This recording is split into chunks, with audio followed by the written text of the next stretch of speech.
जब लग गुरु मिले न साचा, तब लग गुरु करो 10 पांचा। क्या गुरु बदल सकते हैं? क्या गुरु बदलने से पाप लगता है?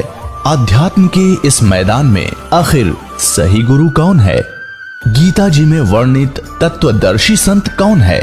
इन सभी प्रश्नों के उत्तर जानने के लिए अवश्य सुनिए जगत गुरु तत्वदर्शी संत रामपाल जी महाराज के मंगल प्रवचन।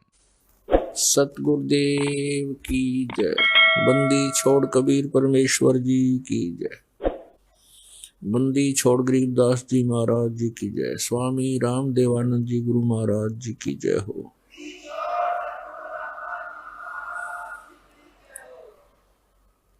गरीब नमो नमो सतपुरुष को नमस्कार गुरु की नहीं। सुर नर मुनि जन साधुआं संतों सर्वस्ती नहीं। सतगुरु साहेब संत सब डंडो तम प्रणाम। आगे पीछे मध हुए तिनको जा कुर्बान। नराकार निर्विषम काल जाल वैवंजनम। निर्लेपम निज निर्गुणम अकल अनुपवेशम दुनम। सोहम सुरति समाप्तम सकल समाना निर्तलय। उज्ज्वल हिरंबर हरदमम बेपरवाह अथा है। वार पार नहीं मज्जतम। ग्रीब जो सुमर सिद्ध होई। गणनायक गलताना करो अनुग्रह सोई। पारस पद परवाना। आदि गणेश मनाऊं गणनायक देवन देवा। चरण कमल लो लाऊं आदंत करूं सेवा। परम शक्ति संगीतम रिद्धि सिद्धि दाता सोई। अवगत गुण अतीतम सतपुरुष निर्मोही। जगदम्बा जगदीशम मंगल रूप मुरारी। तन मन अर्पों शीसम भक्ति मुक्ति भंडारी। सुर नर मुनि जन धावे। ब्रह्मा विष्णु महेशा। शेष शेष मुख गावे। पूज्य आदि गणेशा। इंद्र कुबेर सरीखा। वरुण धर्म राय धावे। समर्थ जीवन जी का मन इच्छा फल पावे। 33 कोटि अधारा दावे शेष 88। उतरे बहुजल पारा कट है यम की फांसी। 33 कोटि अधारा दावे शेष 88। उतरे बहुजल पारा कट है यम की फांसी। कर जोरूं विनती करूं धरूं चरण पर शीश। गुरु जी राम देवानंद जी महाराज ने दियो नाम बख्शीश। कोटि कोटि सिजदा करूं कोटि कोटि प्रणाम। चरण कमल में राखियो मैं बांधी जा मैं गुलाम। कुत्ता हूँ गुरुदेव का रामपाल दास का नाम। गले प्रेम की जेवड़ी जाखें चोहा जाऊं मैं। तो करो तो बावड़ू दूर दूर करो तो जाऊं। ज्यों राखो त्यों ही रहूं। जो देवो सो खाऊं। परम पिता परमात्मा पूर्ण ब्रह्म सारी सृष्टि के रचनहार सर्व प्राणियों के दाता सर्व प्राणियों के सृजनहार कबीर देव कबीर साहिब ये हमारे परम पिता हैं। ये सभी प्राणियों के हितैषी हैं। जिन पुण्यात्माओं को मानव शरीर प्राप्त हो चुका है और वो भी इस कलयुग के ऐसे समय में जिसको कलयुग का मोक्ष समय कह सकते हैं, तो धन्य है उन पुण्यात्माओं के उन पुण्य संस्कारों को और धन्य है उनके माता पिता को जिनसे जन्म हुआ। परमात्मा कहते हैं मात पिता मिल जाएंगे, मात पिता मिल जाएंगे, 184 माही, सतगुरु सेवा और बंदगी ये फेर मिलन की नहीं। कबीर परमेश्वर जी कहते हैं कि मात पिता तो आपको इस 84 लाख योनियों में भटकते हुए बहुत मिल जाएंगे। मनुष्य जीवन होगा वहां माता पिता होंगे, कुत्ते का जीवन होगा वहां माता पिता मिल जाएंगे, सूअर का जन्म होगा वहां माता पिता मिल जाएंगे, लेकिन सतगुरु सेवा और बंदगी ये फेर मिलन की ना। पुण्यात्मा, हम कहाँ रह रहे हैं, कैसे लोक में हम जीवन व्यतीत कर रहे हैं, ये हमें कभी विशेष आभास हुआ नहीं। हम क्यों मर रहे हैं, क्यों हम रोगी कोढ़ी हो रहे हैं, क्यों हम सारा दिन भटक रहे हैं कोई ना कोई टेंशन लिए हुए। अब हमने ये सोचा ही नहीं, इतने कष्ट के अंदर भी हम फिर जीवन की इच्छा ही किए रहते हैं, क्योंकि हमारे ऊपर एक प्रेशर है इस त्रिगुणमयी माया का। त्रिगुणमयी माया कौन सी है? रजगुण ब्रह्मा जी, सतगुण विष्णु जी, तमगुण शिव जी के अंदर से निकल रही वो गुप्त किरणें, वो तरंगे उनके गुणों की, वो हमें प्रभावित कर रही है।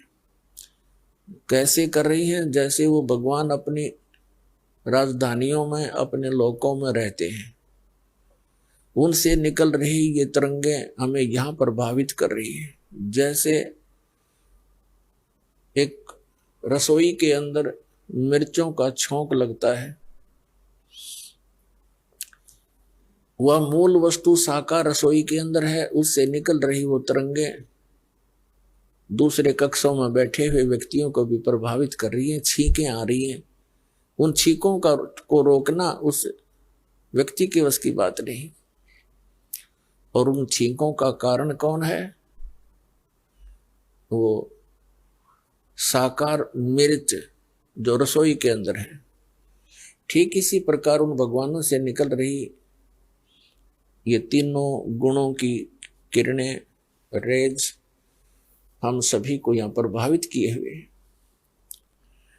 और जिस कारण से हम सोच ही नहीं पाते हैं। कोशिश करते हैं तो 2 सेकंड के बाद मन कहीं का कहीं पहुंच जाता है। कभी कभी होता था ऐसे कि ये क्या जीवन हुआ, सुबह उठो, खाना बनाने में लग जाओ, खाना खाओ, फिर कमाने के लिए जाओ, आते पढ़ के सो जाओ, उठकर फिर भागो, फिर शाम को पढ़ जाओ, फिर भागो, मर ही जाओ, यही काम पूरा ना होता।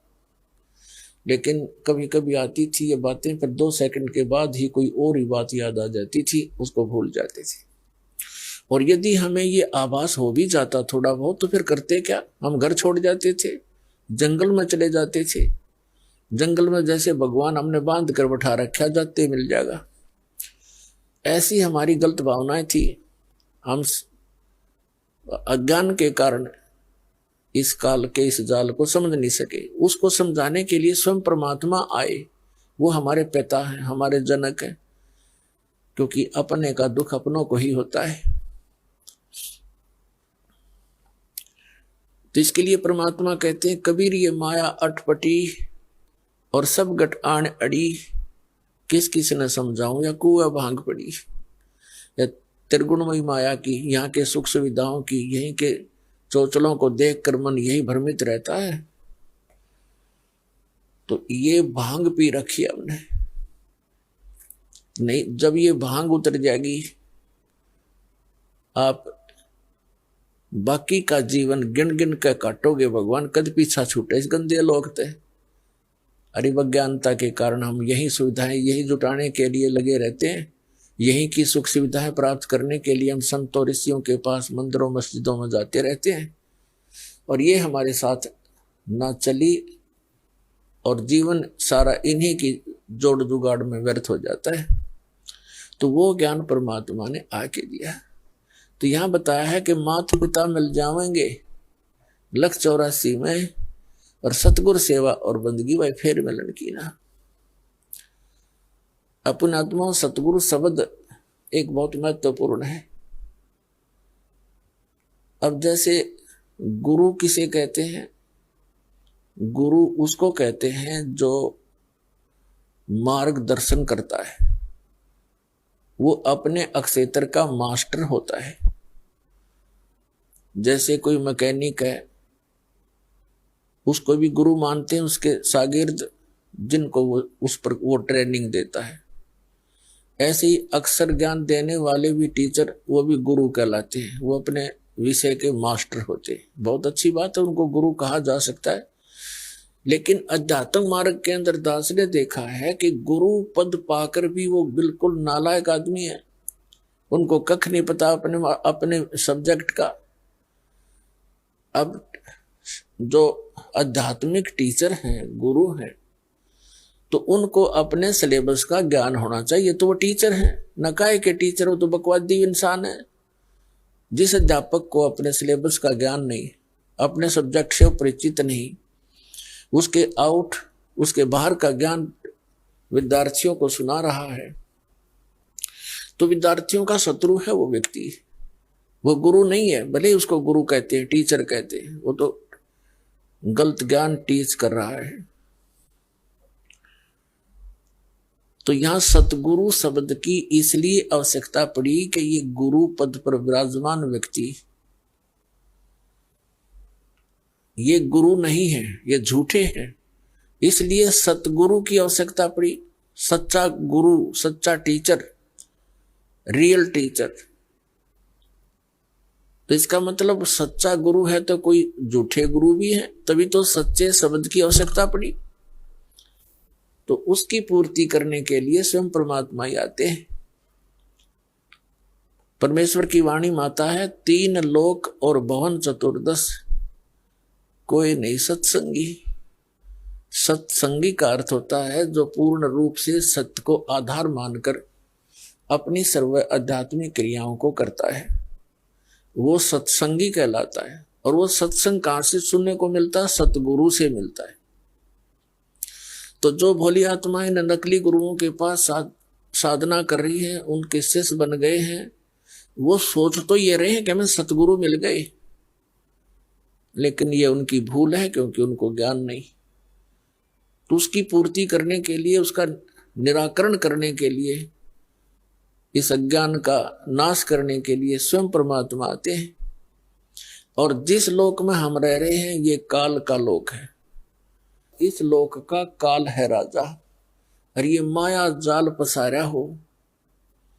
चल अंसा सतलोक हमारे, छोड़ो यो संसारा हो। तो पुण्यात्माओं, वो परमात्मा स्वयं यहां आते हैं, वही एक सतगुरु की भूमिका करते हैं, वही एक सच्चे भगत की भूमिका करते हैं, वही एक सच्चे संत की भूमिका करते हैं, और वही एक नेक नागरिक की तरह एक अपना उदाहरण करते हैं। एक नेक नागरिक यानी अच्छा व्यक्ति समाज में रहने के किस प्रकार वो रहे, किस प्रकार की उसकी गतिविधियां होनी चाहिए, ये सब लीलाएं माले की करके हमें एक उदाहरण पेश करते हैं। तो वो परमात्मा पूर्ण ब्रह्म, जिसको सतपुरुष भी कहते हैं, उसी को अमर पुरुष भी कहते हैं, उसी को अकाल मूर्त, शब्द स्वरूपी राम और सतपुरुष, उसी परमात्मा के ये उपमात्मक नाम है। उनका रियल नेम जो है, वास्तविक नाम कबीर देव है, कबीर साहब। वेदों में कबीर देव, कुरान शरीफ में कबीर अल्लाह, अल्लाहु अकबर, अल्लाह कबीर।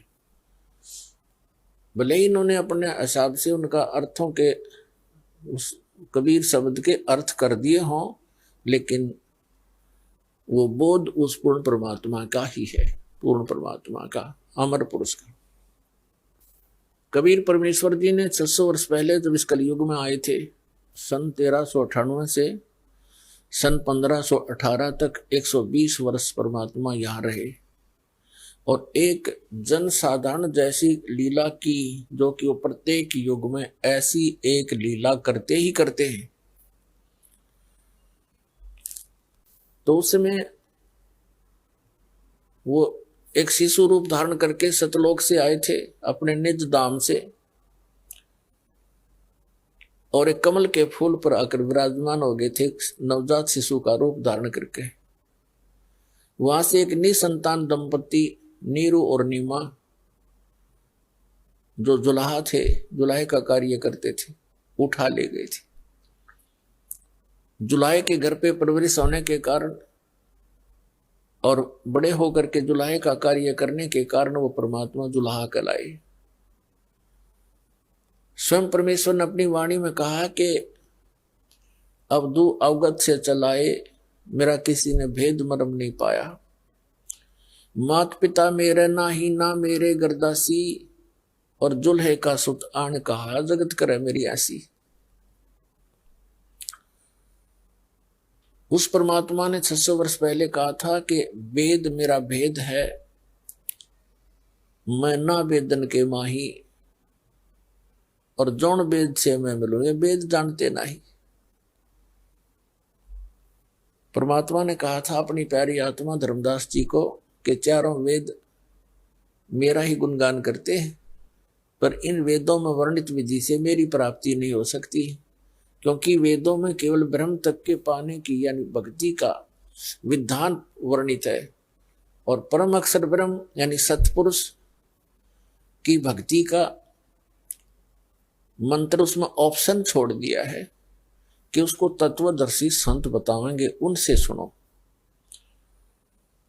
जैसे श्री मद्भगवत गीता अध्याय नंबर 4 के श्लोक नंबर 34 में और 32 में, इन दोनों मंत्रों से स्पष्ट हो जाता है कि सच्चिदानंद घन ब्रह्म ने, उस अपरम अक्षर ब्रह्म ने सतलोक से चलकर यहाँ आकर, क्योंकि परमात्मा नर आकार है, मनुष्य सदृश्य है, जैसे कहते हैं ना नर नारायण देह है, तो नर यानी मनुष्य की उस परमात्मा जैसा ही शरीर है, उस परमात्मा का हमारे जैसा ही शरीर है।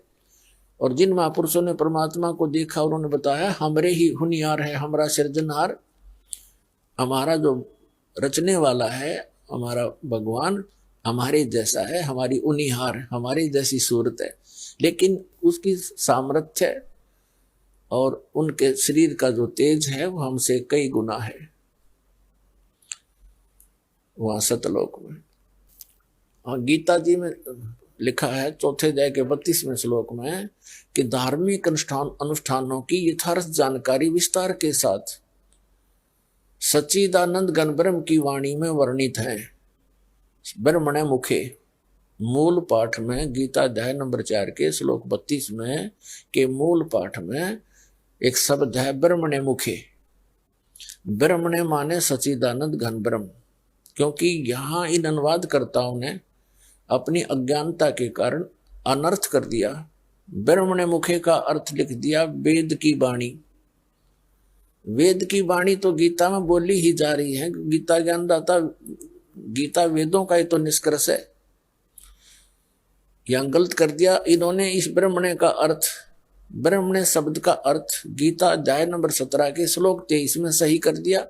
वहां लिखा है कि सच्चिदानंद घन ब्रह्म, ब्रह्मणे माने, तो यहां भी सच्चिदानंद घन ब्रह्म यानी अमर पुरुष परम अक्षर ब्रह्म ने अपने मुख कमल से जो वाणी बोली है उसके अंदर विस्तार के साथ कहा गया है परमात्मा के पाने की यथार्थ विधि, ए से लेकर जेड तक, यानी कंप्लीट कोर्स।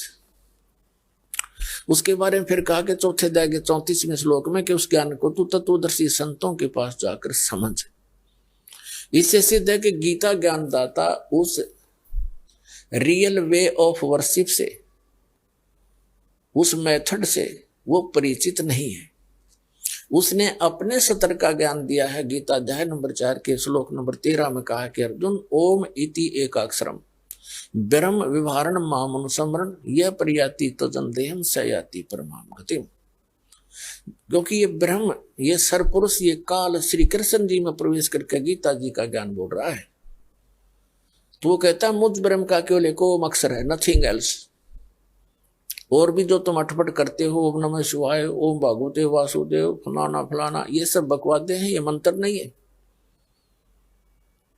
गीता एक ऑथेंटिक सदग्रंथ है, होली बुक है, कोई बालकों के डूम बाट के गीत नहीं है इसके अंदर।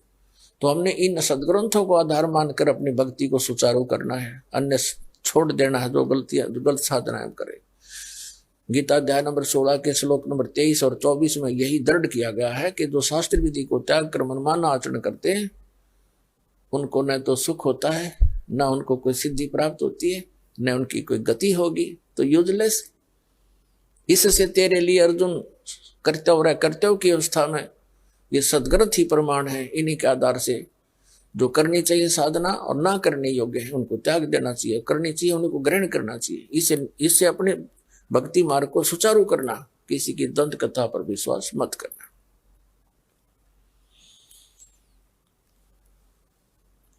इसी प्रकार यजुर्वेद का 40वां जो अध्याय है ये अंतिम अध्याय है और इसमें कुल 17 श्लोक है, मंत्र है। इस 17 मंत्रों में एक निर्णायक मोड़ पर जाके ज्ञान रुक गया है। जैसे गीता ज्ञान दाता 18वें अध्याय के अंदर लास्ट के जो श्लोक नंबर 46 से लेकर और 66 तक एक निर्णायक ज्ञान दे देता है। उसमें कहा कि यदि तूने मेरी शरण ग्रहण करनी है तो युद्ध तो करना ही पड़ेगा, यहां शांति होगी नहीं, जन्म मृत्यु तेरी भी रहेगी मेरी भी रहेगी।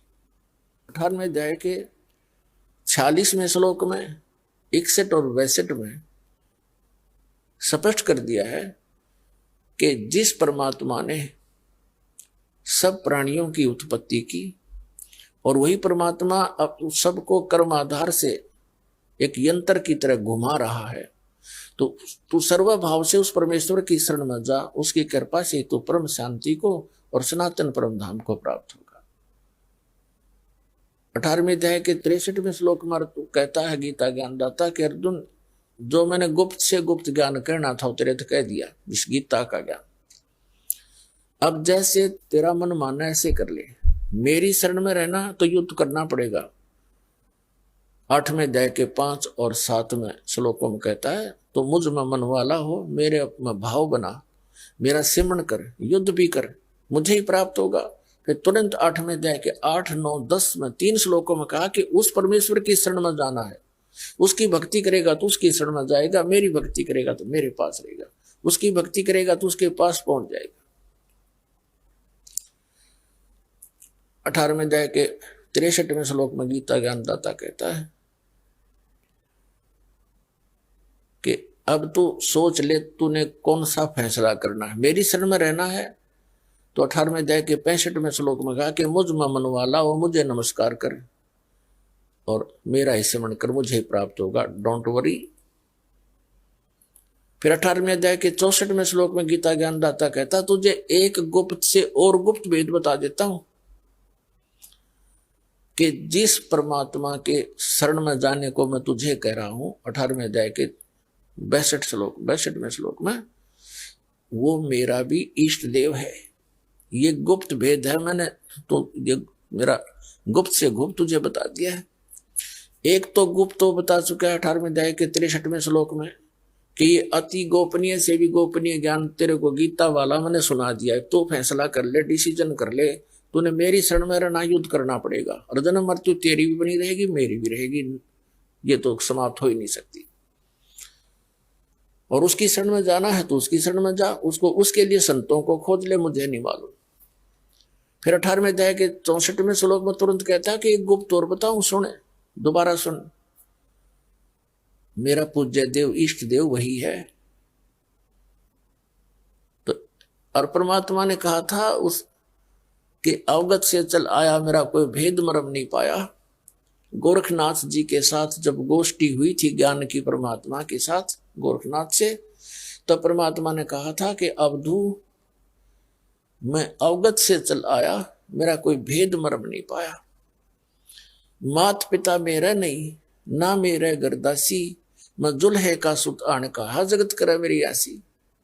और फिर कहा था तेरा ज्योत स्वरूपी अलख निरंजन वो धरता ध्यान हमारा, क्योंकि ये जितने भी काल के पुजारी हैं ब्रह्म पुजारी हैं उसको अलख निरंजन बोलते हैं कि वो तेरा अलख निरंजन वो धरता ध्यान हमारा, वो भी हमारा ध्यान करता है तभी अपना गुजारा चला रहा है किस ब्रह्मांड का। हम फिर उसी प्रसंग पर आते हैं। तो 18वें अध्याय के 62, 63, 64, 65 और 66 में कति निर्णायक ज्ञान है। अब 65 में कहा कि तू मुझ में मन वाला हो, मेरा भक्त बन, मुझे नमस्कार कर तो मुझे ही प्राप्त होगा, चिंता मत कर। फिर 18वें अध्याय के 66वें श्लोक में कहा कि यदि तूने उसकी शरण में जाना है, उस परम अक्षर ब्रह्म की शरण में, जिसके विषय में 8वें अध्याय के गीता के प्रथम मंत्र में अर्जुन के पूछने पर कि किम तत्ब्रह्म, उसका उत्तर दिया है गीता ज्ञानदाता ने 3रे मंत्र में गीता अध्याय 8 के कि वो परम अक्षर ब्रह्म है। फिर 18वें अध्याय के 66वें श्लोक में कहा कि उसकी शरण में जाना है तो सर्वधर्मान परित्यज माम, मेरे सतर की जो ब्रह्म साधना तूने की है जैसे ओम नाम का जाप यज्ञ आदि, तो मुझ में छोड़ दे। फिर एकम शरणम व्रज, एकम अद्वितीय है, जिसके समान दूसरा कोई नहीं, सर्वशक्तिमान, उसकी शरण में व्रज माने जा। इन सभी अज्ञानियों ने व्रज का अर्थ आना कर दिया। बताओ ये किसे टीचर थे और कैसे गुरु थे ये? जैसे इंग्लिश वर्ड है गो, और गो माने जाना होता है, किसी भी कीमत पर आना नहीं हो सकता। और जिन्हों गो का अर्थ कम कर दिया, आना कर किया हुआ है, तो कितना बुद्धिमान होगा, कैसा समझा उसने उस प्रकरण को, उसने तो बट्ठा बैठा दिया। तो ऐसे बट्ठे बैठा रखे हैं इन नकली गुरुओं ने, इसलिए सतगुरु शब्द की आवश्यकता पड़ी और सदगुरु की आवश्यकता पड़ी। इसी प्रकार गीत यजुर्वेद अध्याय नंबर 40 के श्लोक नंबर 10 से लेकर 13 तक ये स्पष्ट किया है कि कोई तो परमात्मा को साकार मानता है कि वो जैसे श्री राम श्री कृष्ण रूप में उत्पन्न होता है संभवात, और कुछ अन्य जो उसको असंभवात यानी वो जन्म नहीं लेता निराकार मानते। इसके विषय में वो तत्वदर्शी धीराणाम माने तत्वदर्शी संत जिनका टिकाऊ ज्ञान है वो ठीक ठीक बताते हैं, उनसे सुन ले। और विद्वान और अविद्वान की परिभाषा भी वही बताएंगे। हु इज वेल नोन, कौन है विद्वान, जैसे उसमें क्या बताया है यजुर्वेद अध्याय नंबर 40 के श्लोक नंबर 10 से लेकर 13 में कि कोई तो उसको विद्वान मान लेता है जिसको किसी भाषा का अक्षर ज्ञान है, और जिसको अक्षर ज्ञान नहीं है उसको अविद्वान कह देते हैं। लेकिन ये विद्वान और अविद्वान की परिभाषा नहीं है, वो भी विद्वान और अविद्वान की जानकारी वो तत्वदर्शी संत बताओगे कौन विद्वान और कौन अविद्वान है। तो पुण्यात्मा, जब परमेश्वर कबीर जी 600 वर्ष पहले यहाँ आए थे धरातल पर, इस कलयुग में 1398 ज्येष्ठ सुदी पूर्णवासी संवत 1455 लहर तारा तालाब कमल के फूल पर, लहर तारा तालाब में कमल के फूल पर एक नवजात शिशु का रूप धारण करके विराजमान हुए थे। और वो परमात्मा जल के ऊपर विराजमान होते हैं, जिस कारण से वो नारायण कहलाते हैं। रियल नारायण यही है वो परमात्मा, वास्तविक नारायण। इसलिए इनको नारायण कहते हैं। बाकी तो नकली नारायण है, यहाँ के नासवा नारायण है। यूं तो कोई भी जल में लौट जा, किश्ती में लौट आ रहा है, वो को नारायण थोड़ा बन जाएगा। तो एक ये परमात्मा की लीला है। सतयुग, त्रेता, द्वापर, कलयुग, सभी में ये एक लीला ऐसे करते हैं। तो उसमें वो अक्षर ज्ञान नहीं रखते थे और सब वेदों और ग्रंथों का यथार्थ ज्ञान बताते थे। तो उसमें अक्षर ज्ञान युक्त यानी संस्कृत भाषा के विद्वान माने जाने वाले